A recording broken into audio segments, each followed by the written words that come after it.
Adama, nous Bonjour. sommes le 17 juillet. 17, c'est toujours très symbolique. Oui. Donc, je sens chez vous une excitation extraordinaire parce que vous avez découvert des photos inhabituelles d'un pays inhabituel pour nous, vu qu'il se passe en Amérique. Tout à fait. Eh bien écoutez, ce sont des photos de caustiques qui viennent du Venezuela, des caustiques qui sont extraordinaires, qui sont très différents des caustiques que nous obtenons en Europe. Je dirais que les orbes qui sont sur ces photos sont extrêmement colorés, d'une couleur chatoyante, luminescente, voire phosphorescente. C'est absolument merveilleux. Ces caustiques, ces orbes sont semblables sur ces photos des photos astronomiques. C'est incroyable le mimétisme que montrent ces orbes et ces caustiques avec des photos de nébuleuses, avec des photos d'étoiles. Voilà, alors je les ai regardées effectivement avec vous, elles sont vraiment très très belles. Ce qui m'a fait dire quelque chose qui ne vous a pas plu, qu'on pouvait peut-être les avoir un peu retouchées. Il semble que ce ne soit pas du tout la vérité, qu'elles sont vraiment naturelles, brutes de décoffrage, et que c'est malgré tout des photos qui ont été prises avec des effets d'eau, puisque le Et de lumière, n'oublions pas de lumière, oui. Le caustique a toujours besoin d'eau et de lumière. Tout à fait. Alors est-ce qu'elles ont été prises en extérieur comme de juste, Oui. la nuit, puisqu'on le voit bien qu'il fait noir, mais on ne sait pas s'il y a des cascades, on ne sait pas s'il pleut, si c'est une humidité de l'air naturel dans ce pays où il y a quand même une végétation beaucoup plus dense que chez nous. Tout à fait, une forêt primaire. Alors en fait, c'est pas le problème de savoir quelle est la source qui a créé les caustiques, c'est-à-dire s'il s'agit d'une eau provenant de cascades, d'une averse. En fait, c'était une averse, semble-t-il, climat tropical ou pas tropical. Ce qui compte, c'est le résultat de ces caustiques qui sont extraordinaires. Franchement, on n'a jamais vu ça encore dans des photos en Europe. Les caustiques, je le rappelle, on les appelait de manière incorrecte des voiles par défaut, puisqu'on ne savait pas du tout de quoi il s'agissait. C'est Jean de Talois qui nous a permis d'éclaircir l'énigme à ce propos, mais un mystère qui en ouvre un autre.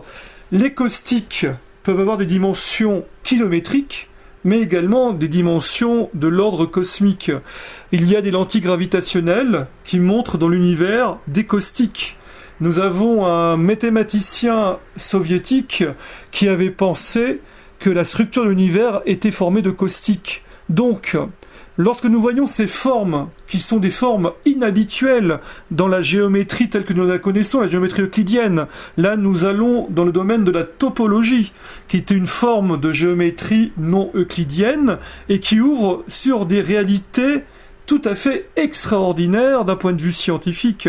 Et si on sort du point de vue scientifique, si nous nous mettons à la place de ces gens qui au Venezuela et dans d'autres pays d'Amérique du Sud prennent des photos, mais alors tout à fait époustouflantes, nos meilleures photos d'orbes en Europe, excusez-moi, mais c'est pas l'eau à côté. Pourtant, nous avons de belles photos. Mais alors là, ça dépasse l'entendement. Ça me fait penser un petit peu au phénomène des ovnis. Vous savez, en Europe, on a des phénomènes ovnis donc depuis des lustres, mais quand vous comparez avec ce qui se passe en Amérique du Sud, le phénomène ovni en Amérique du Sud est étonnamment plus dense, plus présent, et il présente des caractéristiques qui sont absentes en Europe. Notamment avec les histoires d'actes de violence qui sont commis par des ovnis envers des paysans, dans le mode des apparitions au-dessus de grandes villes d'Amérique du Sud, ce que nous n'avons pas en Europe. Donc je me demande, on dit souvent qu'on a les ovnis qu'on mérite, finalement est-ce qu'on a les orbes et les caustiques que l'on mérite en fonction de sa sensibilité? En Europe, nous avons une optique, une vision rationnelle et matérialiste. Nous sommes sur l'héritage d'une part de Descartes et du cartésianisme, mais aussi du marxisme. Le marxisme a beaucoup influencé la pensée française, ça c'est un fait, et le marxisme est une forme de matérialisme. Donc dans ces pays-là, on a une approche tout à fait différente. Les gens ont une approche instinctive, ont une approche, j'oserais dire le mot chamanique pour beaucoup de personnes. Les Amérindiens, par exemple, ont un ressenti du monde qui est aux antipodes du blanc, de l'Européen occidentalisé. C'est totalement différent. L'Indien, l'Amérindien vit en osmose avec la forêt tropicale, la forêt primaire, avec les animaux, avec les éléments. Nous, les hommes blancs, on passe pour des enfants. Ils ne disent pas des barbares. Nous sommes des enfants qui ne comprenons pas le monde dans lequel nous sommes, et comme des enfants maladroits, nous détruisons ce monde. Or, je pense que la vision de ces personnes qui prennent ces caustiques et ces orbes n'est pas à rejeter, mais au contraire à prendre en considération, et il faut, je pense, l'examiner avec soin et respect, car ça ne peut qu'ouvrir ce nouveau champ intellectuel de recherche. Voilà ce que je pense à propos de ces photos, madame. Alors, est-ce que l'on pourrait dire, étrangement, que l'appareil photo révélerait une sorte de sixième sens, que lorsqu'une personne qui serait plus proche de la nature, plus proche d'autres formes de réalité, qui n'aurait pas été qui aurait été influencé par une culture qui l'aurait conduit vers telle ou telle forme de pensée, comme une sorte de peintre qui n'aurait jamais suivi d'école particulière, une sorte de douanier Rousseau qui pourrait apporter quelque chose de neuf à la peinture, et là, en l'occurrence, à la photographie, que le sixième sens, au travers de l'appareil photo, pourrait s'exprimer en révélant des choses que nous, occidentaux, ne pourraient pas faire. Oui, je suis tout à fait d'accord avec ce point de vue, mais je vais y mettre quelques nuances. Il faut savoir, par exemple, que dans nos pays occidentalisés, nous avons de nombreuses personnes qui font des appels d'orbes, qui se concentrent et qui appellent les orbes. C'est-à-dire, on dit appeler des orbes, mais est-ce vraiment un appel ? N'est-ce pas plutôt une attirance du phénomène pour la personne, ou vice-versa, la personne qui attire le phénomène ? Les mots sont un petit peu, malheureusement, courts à ce niveau-là, car tout ça est nouveau. On parle d'appel d'orbe par défaut, je dirais là aussi, mais en fait, c'est plus qu'un appel d'orbe. Ça semble un éveil, ça semble une sorte d'appel, une sorte de mise en harmonie en fait entre l'esprit humain et ce phénomène. Nous avons dans notre groupe des personnes qui pratiquent l'appel d'orbe assez couramment, comme Mado, comme Georges, comme Isabelle maintenant, comme Jacques Framboise, comme bien d'autres personnes avant eux qui étaient sur le forum. Et je pense que l'approche de ces personnes-là se situe quelque part entre le douanier Rousseau et quelque part entre des peintres académiques. Voilà, c'est un petit peu la frontière, un petit peu entre Léonard de Vinci et douanier Rousseau, c'est-à-dire d'un côté une forme d'art qui utilise des canons, et en même temps une forme d'art qui utilise une liberté absolue, un ressenti. Nous ne sommes plus dans la géométrie euclidienne, mais dans la géométrie non euclidienne. Et donc, si vous voulez, je pense que il faut aller au-delà de cela, de ce ressenti-là, de ce constat plus exactement de ces appels d'orbes si on veut avancer. C'est bien beau de dire « Ah là là, ça y est, j'ai des orbes sur ma photo, super, c'est beau, j'ai appelé les orbes. » D'accord, mais on tourne en rond. Regardons ce qui se passe du côté de l'Amérique du Sud, chez nos amis vénézuéliens, péruviens, brésiliens, que je salue ici d'ailleurs, puisque nous allons former donc un groupe de réflexion et un groupe de recherche dans ces pays. Donc je remercie d'ailleurs Sidonie Pratt pour l'aide qu'elle nous apporte.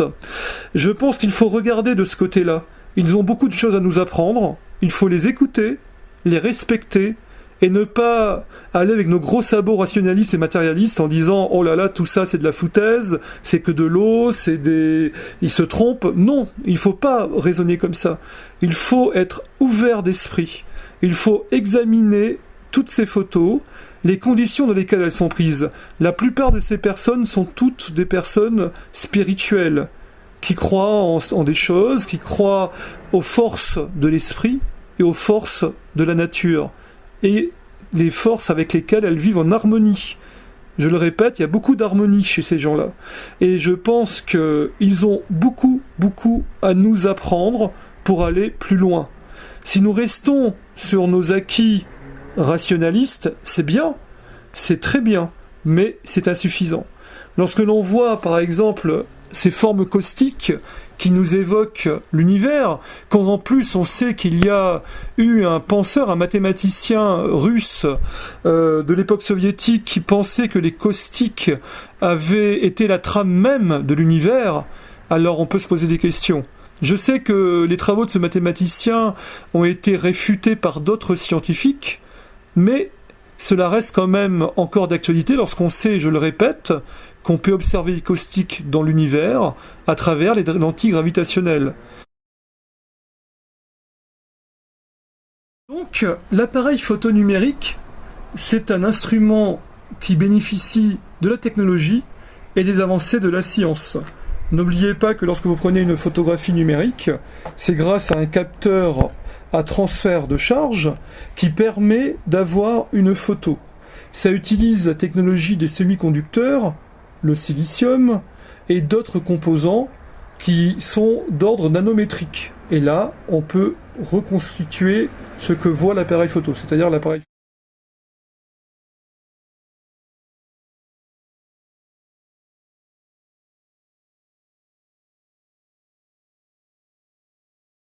Je pense à ce beau pays, le Venezuela, qui, dans mon esprit, je n'y suis jamais allée, mais c'est beaucoup plus coloré que la France, dans ma tête.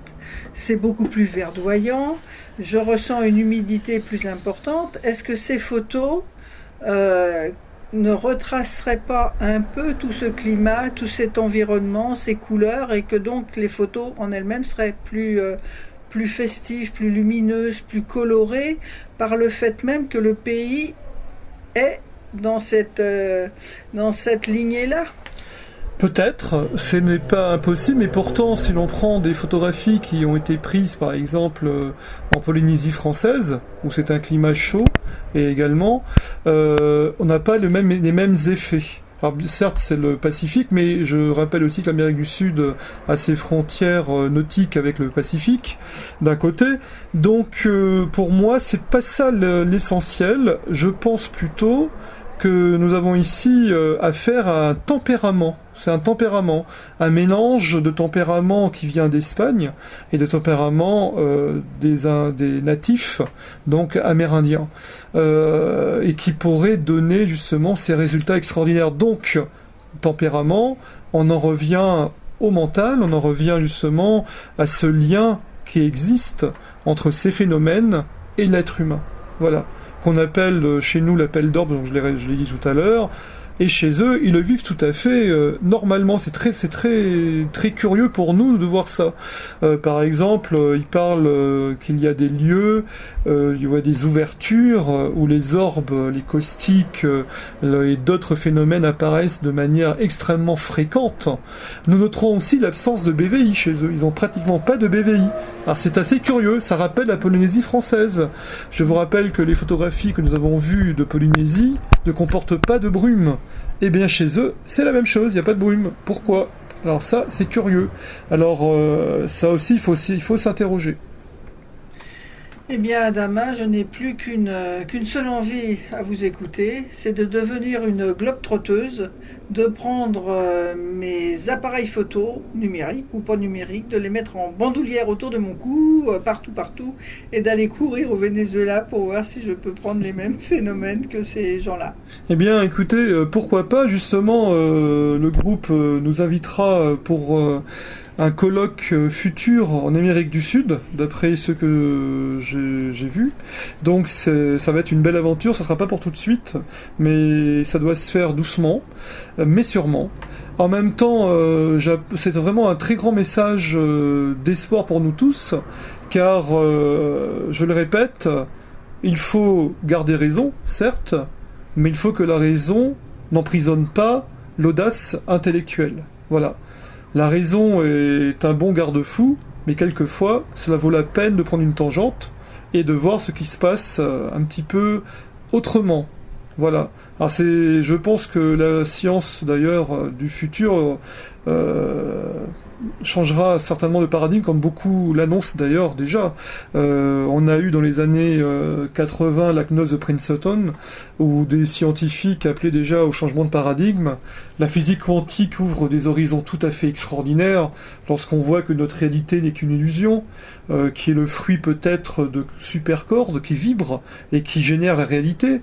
Lorsqu'on sait qu'il peut y avoir deux atomes qui sont éloignés de manière astronomique et qui communiquent entre eux. C'est tout à fait incroyable.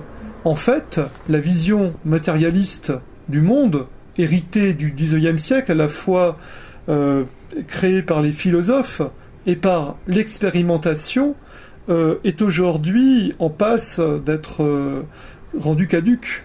Pourtant, elle fonctionne, cette vision matérialiste.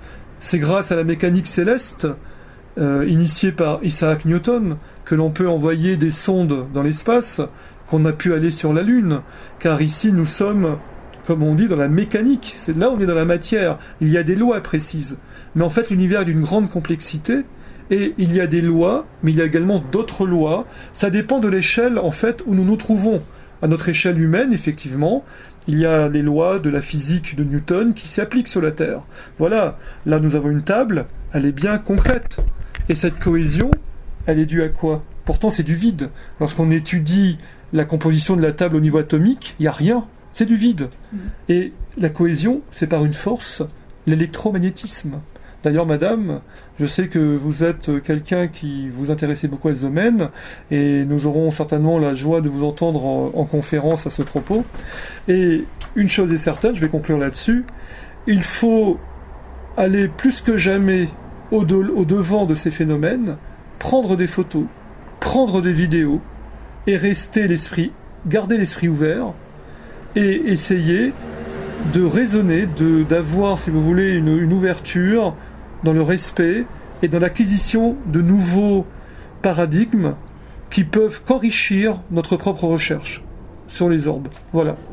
Eh bien, je ne peux que vous remercier au nom de tous pour votre enthousiasme et cette passion que vous avez pour nous faire partager toutes vos connaissances, et Dieu sait si elles sont nombreuses.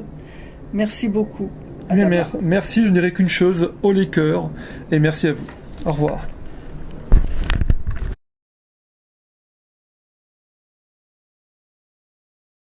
Thank you.